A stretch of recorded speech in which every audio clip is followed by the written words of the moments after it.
Alright, we got another video. This one is called Trooper Investigated After 140 miles per hour Fatal Crash.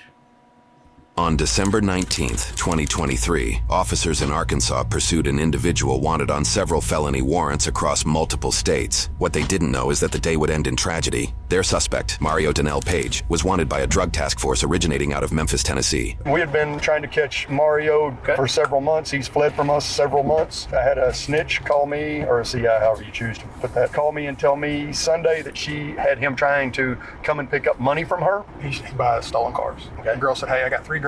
Can you get me a decent car?" You know, it was a setup. Right. All of the charges on Mr. Page are he will come to try to sell you his car.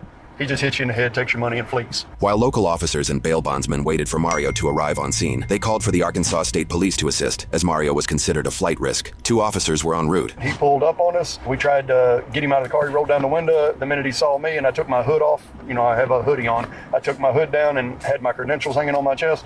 He sped off and went past your trooper and a detective. Okay. Mario Page almost hit the trooper when he shot out because he never let off the gas. Spun around, went code 3, and took off after him. Okay.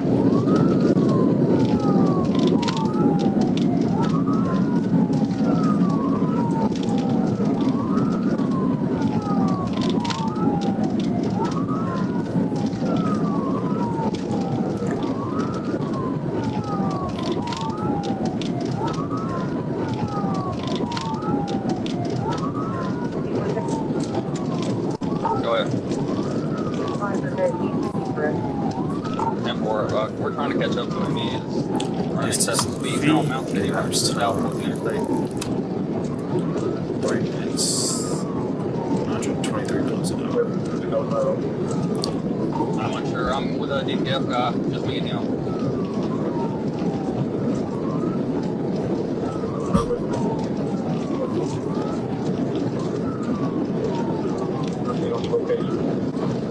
Still south on Mount City, headed towards West Memphis. Just left Marion city limits.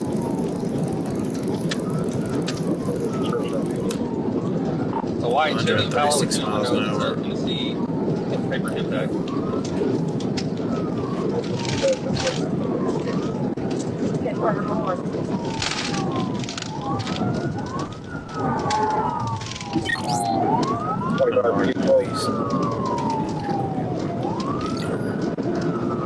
I'm coming off Main Street area to get on board.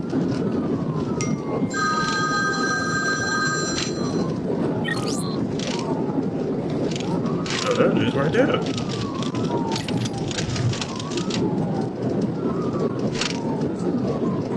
Coming up to the railroad tracks on Mount City South.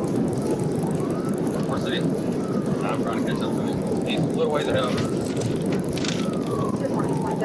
What's the possibility of that? We're probably about to get on the interstate. That truck.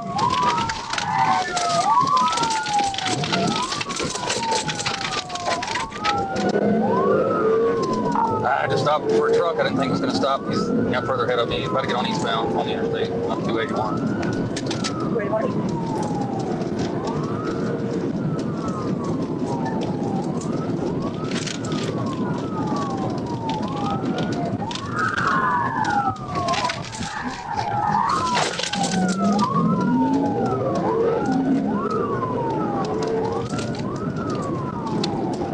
He's passing on the shoulder, 282 eastbound. Still about 4 miles ahead of me. There we go. I'm in the state. 33.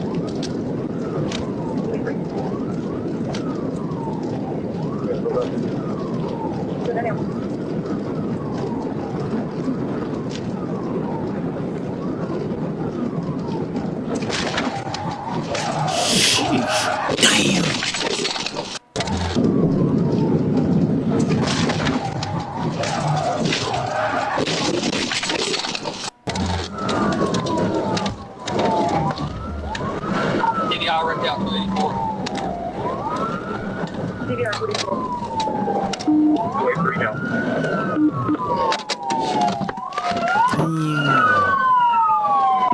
There's multiple units on scene. We don't tell them to take down. We're not getting a response right now. Not responding. 10-4, West Memphis has first responders in the EMS truck. According to police reports, trailing officers pulled over and quickly ordered Mario at gunpoint to leave the vehicle. After they continually received no response, officers approached. The secondary officer details this scene in a post-incident interview. Came along the driver's side of the car because it was resting on its roof. Was able to bust the driver's side rear window. Of course, it had the side curtain airbag, at which time I took a knife to cut the airbag so that we could see into the vehicle, at which time I found a black male. Lower half of his body was in the front driver's seat, in between the passenger and driver's seat, with his upper torso in the back. His arms were across his chest, wasn't responsive, kind of gasping for air. Eyes were not open. It was just like in my 30 years, I call it a death rattle. Okay. It's that last gasp of breath. This time EMS arrived. He actually went in the vehicle, and I believe he was the one that checked to see if he had a pulse and all that, and he advised he did not have a pulse. Paramedic advised you don't have a pulse. Mario was pronounced dead at the scene shortly after by emergency medical services. Outside of the vehicle rolling numerous times, it is likely that he was not wearing his seatbelt based on his placement, lowering his chances of survival even more. An investigation was opened to determine if any wrongdoing resulted in Mario's passing. According to news sources, this investigation placed Trooper Garrett James Byrd on paid administrative leave until the investigation was resolved. In a press release by the department, they attributed the cause of the crash to Mario hitting the brakes at 140 miles per hour prior to Trooper Byrd's pit or TVI maneuver attempt. Using dashcam and Google Earth references, we found their speed estimation to be fairly accurate. We calculated that the officer's average speed 5 seconds prior to the collision was 136 miles per hour. Typically, pit or TVI maneuvers at these speeds are limited to deadly force situations at many agencies across the United States. One example policy from the state of Minnesota discourages pit maneuvers at over 40 miles per hour, and in certain situations at over 25 miles per hour. However, the Arkansas State Police are a rare agency that allows pit maneuvers for most pursuits, as their policy doesn't list any speed recommendations for them, nor does it correlate speed as a prerequisite for use of deadly force in these maneuvers. In the pursuit report submitted by Trooper Byrd, it lists there were no methods of forcible stops utilized, and that the primary reason the pursuit ended was due to Mario hitting the guardrail. Trooper Byrd shared what he recalled during an investigative interview. All right, it's Friday, December 22nd, 2023, and I'm at the Crittenden County Sheriff's Office Dispatch Center with Trooper James Byrd and his attorney,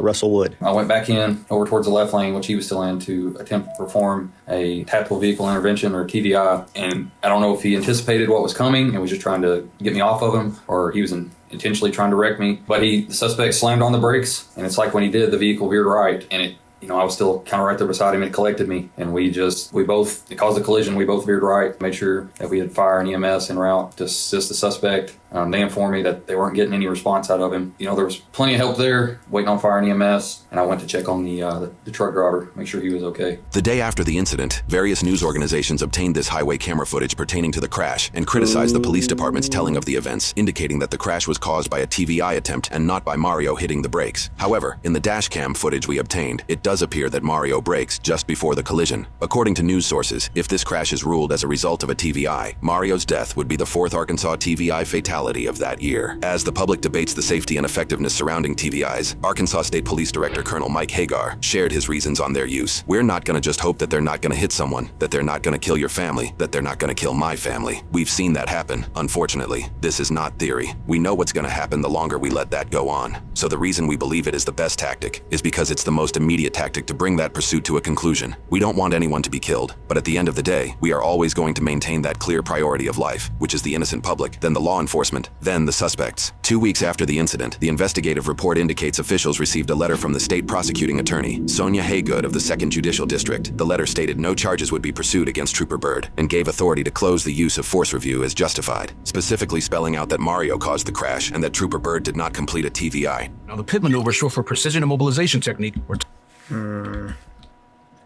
So did they charge him or no? I ain't gonna lie. It's either GSP, Georgia State Troopers, or Arkansas Police that's gonna chase after you and run after you and pit you.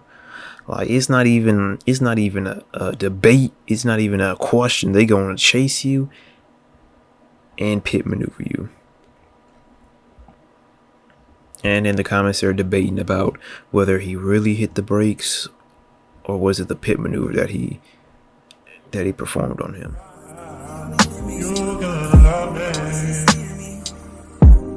Now what you gonna say when it all comes crashing down? Girl, you're gonna love me.